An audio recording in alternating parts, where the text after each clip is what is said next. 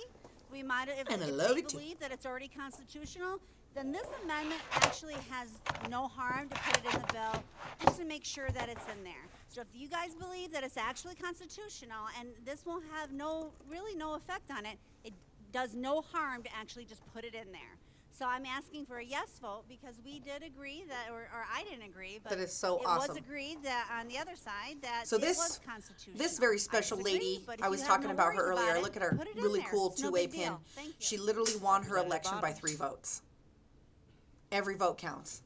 What a motivating story. This is, as Majority Leader said, this is actually redundant, except for the fact that this bill is unconstitutional. It's going to be taken So, to the courts, as I said earlier. The If Fifth you guys Circuit Court of weren't here Appeals earlier has watching already this, ruled on this very Representative Scott subject Bottoms, he's also running for and said governor. this is not constitutional. He kind of went So, off on his own party, and he's putting saying, in "What the are you guys reason that we doing? would put it in the You're sitting here bill making these is amendments, to asking save for money.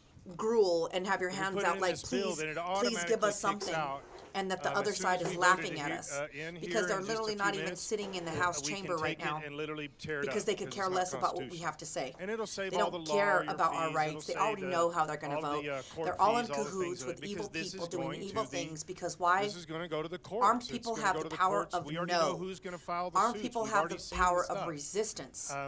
So They don't want us having this- that power of this resistance. amendment They would don't just want be us a to be able big to money push back. saver.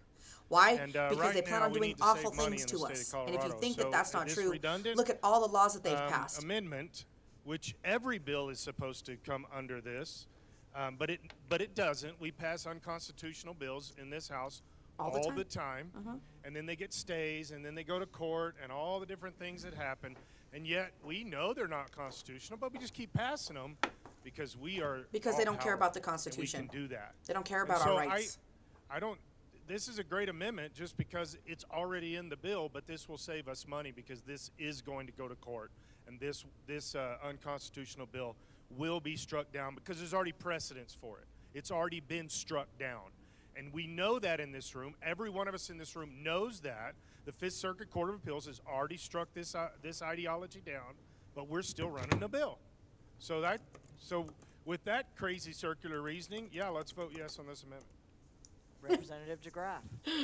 Oh my gosh, this is like so entertaining Madam just to Chair, see just- how I'm trying to absolutely read through ridiculous and this. redundant these types of evenings are. Court appeals Because determines exactly that what he any said, provision of this we already have is court precedents saying unconstitutional. things So what like I'm this are assuming is by this unconstitutional, that we would and instead of focusing send on this real bill- solutions and spending this time focusing on, that we would send you this know, bill creating laws in the that would make it process more over to the egregious court, to violent offenders, and that they would making look harsher at it penalties and for violent deem offenders, whether they to found it enriching our communities, constitutional, and then we getting could avoid it. programs So for it education, seems like free we outreach could for save a lot of firearm effort safety if maybe we education, put this employing all people like me and Spartan Defense in to all be of our able to bills. support And and at least educate our have- communities at least have without the some burden of level that of cost, constitutional and directing review that into enriching before our communities. Instead, they sticking want to it. Now, litigate I us understand to that in general, death. the way this legislation, and maybe the people of Colorado don't know, is that everything that, because they're always surprised. And when if you you've tell never them had one of these that Bolin everything sodas, that the these all General natural Assembly sodas, does is assumed to be damn y'all constitutional for until getting me it's hooked proved on these otherwise things in a because court this of is law. a black cherry soda and it is like And so see, here delicious. they thought, I mean, So it's funny, delicious. bless their hearts, the people of Colorado thought that the Colorado General Pinky up. Assembly created laws in accord with the Constitution of Colorado. I was drinking wine with him, and he slapped my hand, and he said, "When we drinking wine together, you better." Put And it's that always a pinky little up." bit difficult for them to So he do. understand He did. Pinky up. that the Colorado General Assembly rarely makes laws in accordance with the Constitution of Colorado or the United States. Mm-hmm. Colorado is The anti-freedom. Constitution, I'd say, is probably the last thing on the mind of the General Assembly when creating That's right. laws and legislation. And kind of funny story on this is somebody on social media asked if we could go back here when we thought we were wasting all that time this morning with the attack on the citizens of Colorado, calling them insurrectionists, etc., being judge and jury. That there are citizens of Colorado that are writing in and saying, "Hey, could you guys go back to that resolution, because at least then, for those 5 hours, the Constitution itself, our liberties and our and our prosperity wasn't under assault. So what he's talking about is earlier there was a So bill as that soon they as were we get hearing back to the people's that is business, that was regarding the assault on liberty and the prosperity January 6th cranks right back insurrectionists up. So the people in the state of Colorado. really do think that the General Assembly has some modicum of constitutionality in mind when they're passing legislation. These and people have no that's- regard for the Constitution. These people have no regard I mean, it's for certainly your not civil funny, rights. but They it's know certainly everything not that they're true. doing is So I absolutely think- illegal, I think this and they is a, still do it anyway. I And mean, at they least do as far as I understand it, it with looks to me like we would be sending this to the court. joy. Have them review it, do a constitutional review, and then It see, sickens me. maybe we could avoid that whole lawsuit instead of Absolutely instead of sickens me. forcing the citizens of Colorado, instead of paying another, which is effectively another tax. It's taxing on the economy, it's taxing on their time, it's taxing on their liberty. That we would just have a system in place that would say, hey, let's look at this beforehand and see how the court would rule without I having believe to they go passed through an the whole amendment process. on this bill earlier. Now, if it's unknown, then maybe it goes That to the would law make and then it, somebody has to sue. uh, But when there's part precedent of that's the already based on this, then Office maybe of we Gun could Violence just Prevention avoid it. Initiative for them to study this So, and to study the effects as my colleague said, ammunition. or I just Now, said, I'm not sure which one he call is, me and a I am. conspiracy I'm a theorist, if little you will, confused at this point. but these organizations are But- created with confirmation bias in mind. You know, if we They could, if we could purposely just, select I don't know, maybe do stuff that's certain constitutional, data sets maybe, to support their agenda. maybe create laws in line with the Constitution, maybe have And the them people that reviewed when we think initiated that we have a these better idea than the organizations are all Constitution. notoriously And anti-gun it really doesn't matter if organizations. you think you have a better idea So than the Constitution, it's argued because all the time to me the oath that you took to the people that of there's a lot Colorado of, said you would you know, support pro the 2A Constitution of absolutists the on the United boards States and involved in these Colorado. programs. But if you're really There's involved nothing in in these the oath programs, that why are you said- not advocating for their dissolution? Or advocating instead of researching would- and selecting would for just things rely on that your own show that guns are creativity, directly that you would correlated to rely on your own violence recognizance, or that you would self-harm rely or on suicide your and all own these things, which they're not. wisdom, You should be advocating for especially wisdom that education, hasn't for mental studied the health Constitution, resources, hasn't studied for the other whys of the options other than just So this, taking this money could save us a lot to of hassle. I think this is a research good more gun amendment for all control and bills. make recommendations So it's to not the automatic CDC in the and to it is legislators because- and to all of this so this is stuff not to automatic. find for more gun control. The only That was other my way little to get to this point soapbox is through lawsuits. And so when you force the people of Colorado to enter into lawsuits, then you're putting yourself as this body becomes an enemy of the citizens of Colorado against their life, against their liberty and prosperity, continually against their liberty and prosperity. So I'm in favor of this amendment. The way I'm reading it anyways, it would send this to send for a judicial review. And if you're afraid of a judicial review, then maybe that's a problem. If you're afraid of a judicial review and the citizens have to sue the state in order to get redress for their grievances, to get their rights back, then who should really be paying for those bills? I mean, he's absolutely right. So where we are right now, and all of Why these is the- why are the unconstitutional citizens laws, of House District is to the 22 point gonna that have they to know pay they're those going to bills? pass 'Cause these. I offered to take us out of that. And we, tried the to get out people, of it. are already planning to file suit. And people always think that just because they this is a make good a law amendment. or pass these unconstitutional Let's send laws that we all can of our file bills lawsuits over to the now. court, have them That's not review how it it and give works. us an indication These of lawsuits whether have it's- to And when the court says, what they the be heck, filed after the 700 law bills goes in a into year? effect, so somebody can Maybe that's a problem in and of find a way to itself. show that they are infringed upon or these laws affect them a certain way, so then Maybe they can that would file a encourage lawsuit us and to then have a little litigate bit that more in out mind of in the the court process. And let's constitutionality use, of for an bills in the example, first place. my This is a case great amendment. of the 3-day waiting period case. I don't think We I had don't to think we wait should for be that afraid law of to it. go in effect so I could file suit that day against the waiting period law. I wish we were able to stop it before it went into effect. But that's not how the legal system works.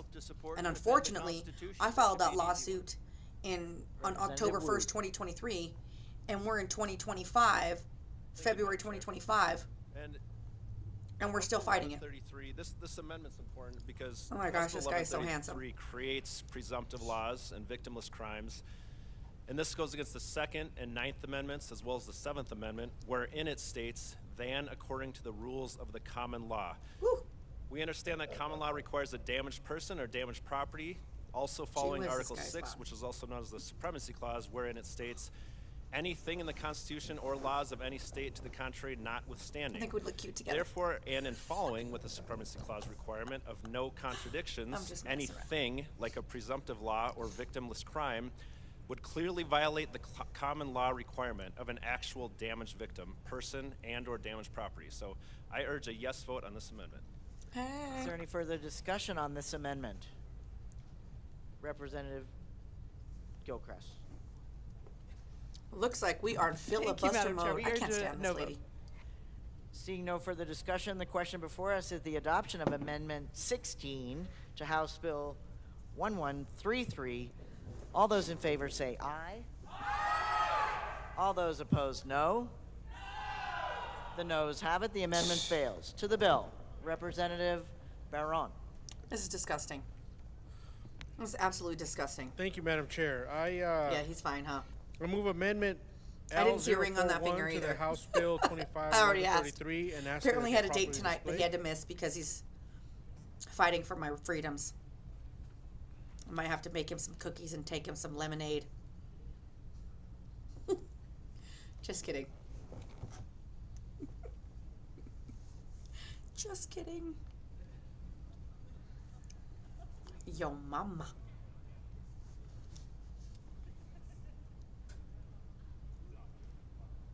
That has been moved and properly displayed.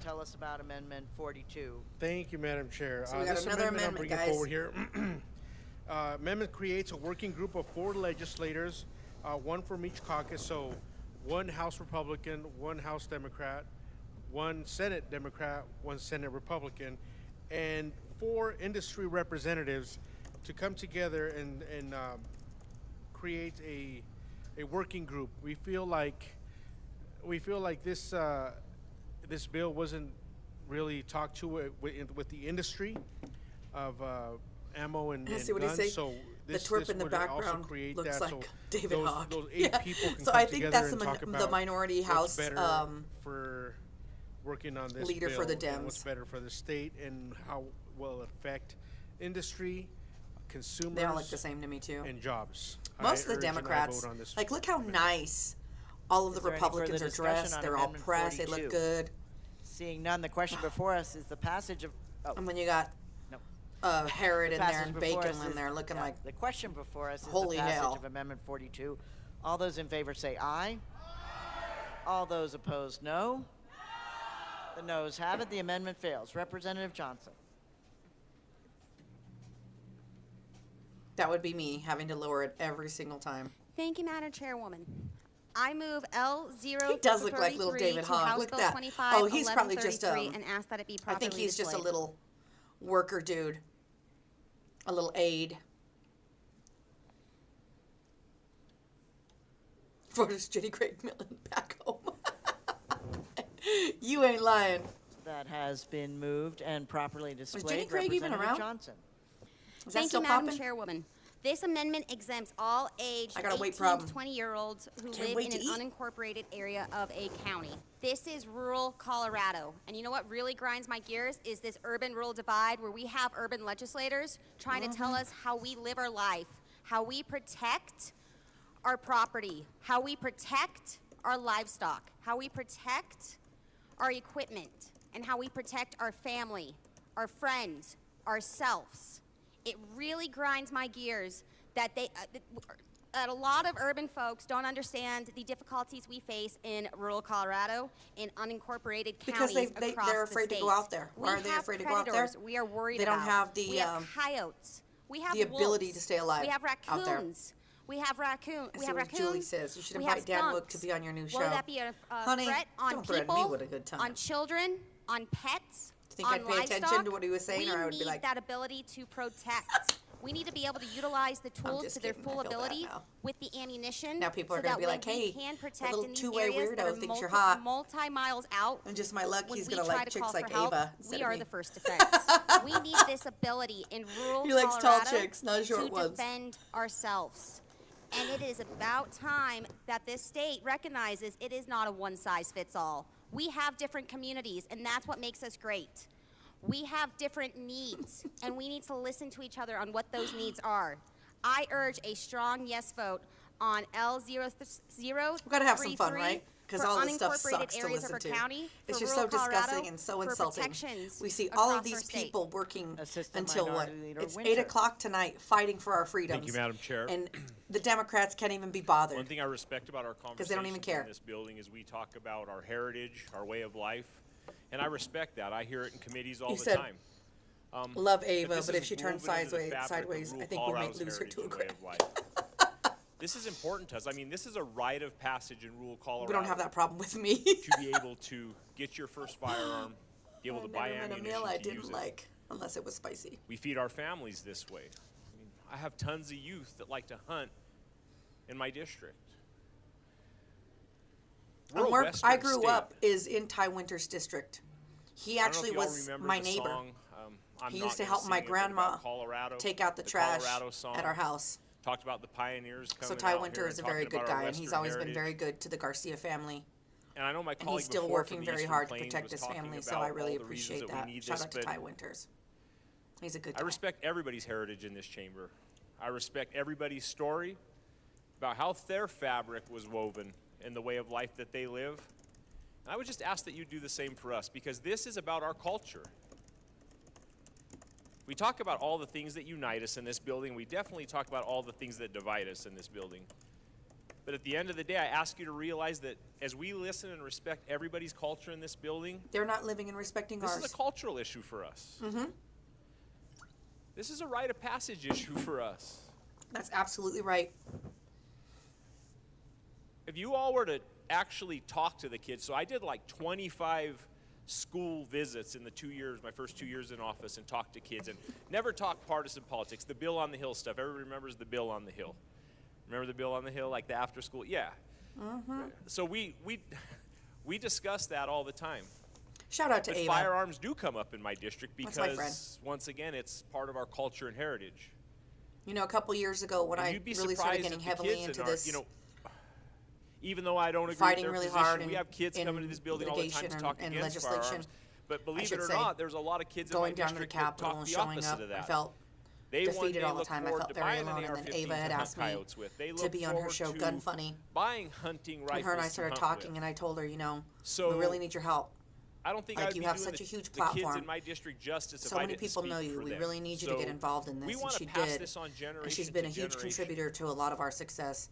And not only We want our her, kids but, to be you know, able to people like target Spartan shoot Defense, people like and hunt and fish. Josh Salem One of my the good Colorado colleagues who isn't Republican here today, when we Assembly, did the rule people tour, like the Chainsaw Caucus, I was like, how people like, beautiful is this out here? It's so quiet. you know, And Leslie she looked at me and Hollywood said, I'm and Rocky actually Mountain afraid Gunners. because I've and never been in all anything of this these quiet really, in my really life. awesome people. We've all come together and put our power together. The CFFLA And I think that's the and difference Sean that we're Steele. talking about. We're all working so diligently, and we're And united. that's what makes each part of this state and special. it makes me very proud. And I just think to it's see really all of these important that patriots just the fight, kids in my district have fight the ability together. to pick And I know up it seems sometimes like we're the losing, hobbies of their mothers but we're not. and We've never been fathers stronger, to be able and to we're just provide getting for their stronger and stronger and families stronger. through meat And what hunting. they don't understand Just a whole lot of things. So is they just I woke feel up a remiss sleeping if I didn't get giant. up and speak for those young individuals in my And district now we're that pissed asked off. Representative Winter to come up and fight for their Second Amendment rights. Like I said, I respect the fabric and culture of every person in this chamber, and I would just ask you to respect bless the me. fabric and culture of the children in my district. I urge and I vote. Members, simmer down, please. Simmer down, Lieutenant.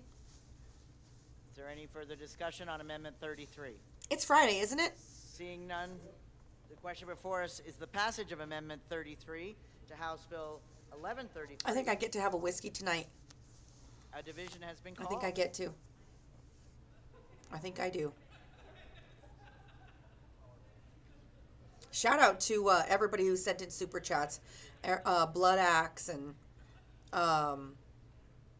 Joe DiBiaso and that other guy, Devon, and all the other people that are sending super chats and supporting this organization, because you know what? We'll be in a brief recess. We appreciate it.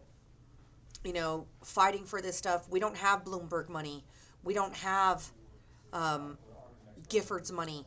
We're not supported by these crooked billionaires that want to rape and pillage our civil rights. We have each other, and we are small businesses, and these small businesses are constantly under attack.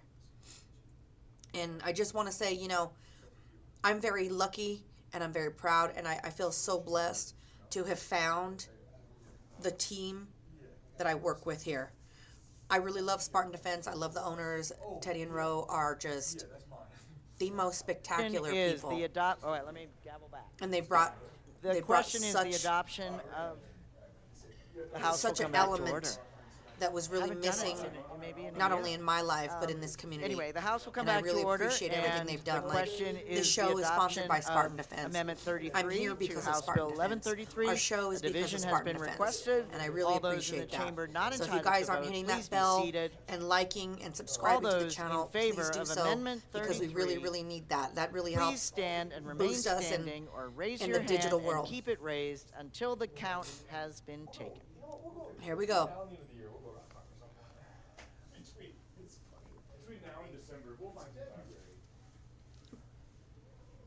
Think they can see me? Yo mama.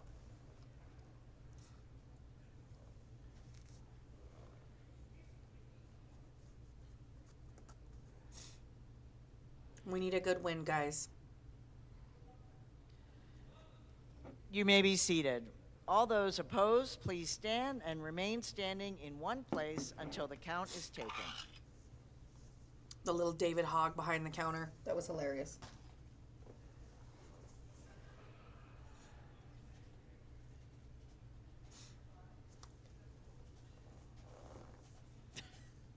I don't know if I could ever be in politics because I would want to cuss.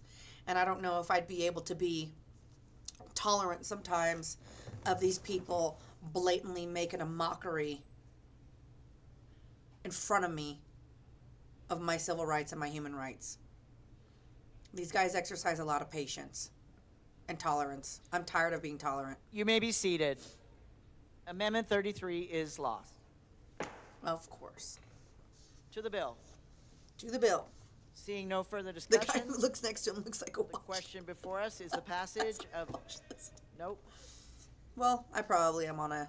Let's see what he says. Like he's on a watch list. I'm on a watch list. I'm a plaintiff in a gun case. I'm pretty sure they're paying attention to all the things that I am. Thank you, Madam Chair. I'd like to move I'd like to move Amendment L037. Looking like and a, ask for it to be properly you know, displayed. overweight Peggy Bundy, honey. My bad dye job. Good Lord. I really just do not like that lady. I just do not like Monica Duran. I really would love to see her removed from office. That has been moved and properly displayed. Majority Leader Duran. Thank you, Madam Chair. L037 exempts 18 to 20-year-olds who have an active protection order from the age requirements of the bill. And I would just like to add that I am really look at that honored awful to run hairdo in the this background. with That awful lady. MLPPC. It's something that's really near and dear to me and has been for a long time. And She looks like I am Cruella just grateful. DeVille. I think this really proves and Cruella shows DeVille that has even entered in through the building, ladies some and very germs. difficult pieces of policy that we have been talking on for quite a bit today, Probably we can an Adam's still apple. find common ground. And with that, I ask for a yes vote. Minority Leader Puglisi. Thank you, Madam Chair. I echo the sentiments of the Majority Leader. Obviously, many of you have seen us working on domestic violence policy to help protect survivors and make sure they're not victims again. And this amendment really does continue the good work that we have done and will continue to do to make sure that we keep men and women safe in these situations. And so I would urge an aye vote. Thank you. Is there any further discussion on Amendment 37? Seeing none, the question before us is the passage of Amendment 37 to House Bill 1133. All those in favor say aye. Aye. All those opposed, no. The ayes have it. The amendment passes. To the bill. Is there any further discussion on the bill? Seeing none, the question before us is the passage of House Bill 1133 as amended. All those in favor say aye. All those opposed, no. The ayes have it. The bill passes. Son of a Mr. bitch. Schiebel, please read the title of 1135. A House Bill 1135 by Representatives Lukens and Bradfield, also Senators Marchman and That is Frizzell, awful, ladies and concerning germs. Just requiring like the that, adoption of a policy your regarding civil student rights communication have devices been in schools. trampled on. Representative Lukens. So let's just turn them down a little bit and turn me up a little bit, because guess this is what's happening here, is they did everything they could to pass amendments that were there to help us, that would probably help get it thrown out, but instead House Bill 1133 has passed. Son of a biscuit. So what happens now is it's got to get, I believe that it's got to go to, well, they didn't take it to appropriations. I think it goes back to the floor now for public input, for committee hearing. We are tired. We've been here all night. You can imagine that they've been there all night too. It is Friday, ladies and gentlemen. I want to get out of here. This is a Second Amendment channel. I think we're going to call it a night. Thank you guys for tuning in. Thank you guys for, can you get an update for where it goes from here? Yeah, so now it's got to go back to committee where the public can chime in again. So we have an opportunity to go, I think it's goes to the Senate now, where we can go and speak up about it at the committee, I believe. I want to look at my notes. I don't want to misquote things because I don't want to give you false information, because that's a pet peeve of mine. But it's not over yet. So I believe this was the first stop. So we'd already had, we already heard it in public hearing where they passed it. Now it came to the House floor for debate. They passed it there. Now it's going to go, I believe, to the Senate. So I think it's got 6 stops before it gets to the senator's desk or to the governor's desk, and the government, oh my gosh, it is late. The governor can either refuse to sign it, he can veto it, he can just let it sit there and then it becomes law by default, or he can sign it. So there you go. This is I will send a super chat once I get payment set up on the next one. I know you're donating your time for this, and I really appreciate you and Spartan Defense. These people are trash. I love you guys. I do. I really love you guys. I think you guys are great, and we really appreciate the support. You know, we just started doing this because we wanted to make it a lot more engaging for you, the people, to get more involved in public hearing, to understand the process. We are going to get a House representative and senator on the second syndicate, and we are going to be going through the process of how a bill becomes law from the perspective of the House and then perspective of the Senate. We're really lining up some really, really great guests on our show. If you haven't seen the past couple shows that we did, we had a panel yesterday of 2 really, really amazing survivors of violence. We had Israel Del Toro, also known as DT. He is a Purple Heart veteran. He received the Pat Tillman Award, which is an ESPY award. I'm so distracted right now by seeing Lorena Garcia just act like a pendeja on the House floor because she is just such an awful, vile, disgusting human being. But so you can go check out that show on the Second Syndicate at Spartan Defense Armory on this channel and see our interview with Raul Mendez, who is a home defense survivor. He was at a home where somebody decided to come in that home and start shooting on July 3rd. He got shot in the head. He was able to retrieve his firearm and defend his family and his guests successfully against that intruder. Israel Del Toro, DT, he was talking about how because of his disability and his disfigurement, how important it is for him to have access to certain types of firearms because his hands have a limited ability to be able to press triggers and run different types of guns. So I want you guys to really understand that all of these things are designed to be biased and racist They're anti-handicap, they're anti-elderly, they're anti-immigrant, they're anti-everybody that needs guns. They're pushing their own agenda. Why? Because armed citizens can resist, and they don't want us resisting because they plan on telling us what to do, and they want to push their rhetoric down our throats. So we need to create more engagement. Please do us a favor and hit the like, hit the share, hit the bell, comment, and help us out. Spread awareness that we're doing this. Sign up for notifications. Head over to thesecondsyndicate.com, the2ndsyndicate.com. Sign up there. That way, when we do have a rally, we're able to share that information with you and organize everyone. We don't have a specific date yet because we don't have an actual hearing date as when these bills are going to be heard. So when we do, we want to be able to inform the masses and inform the armed people of Colorado to come out and show support and make sure that these politicians know that they are speaking for us, they work for us, and our voices matter. So thank you so much. We are going to call it a night. God bless you guys. God bless everyone. Make sure you stay armed. Make sure you train. Make sure you keep medical on you. Make sure you have a great relationship with your family and you live peacefully, but make sure you're protected. Good night, everyone. Peace out.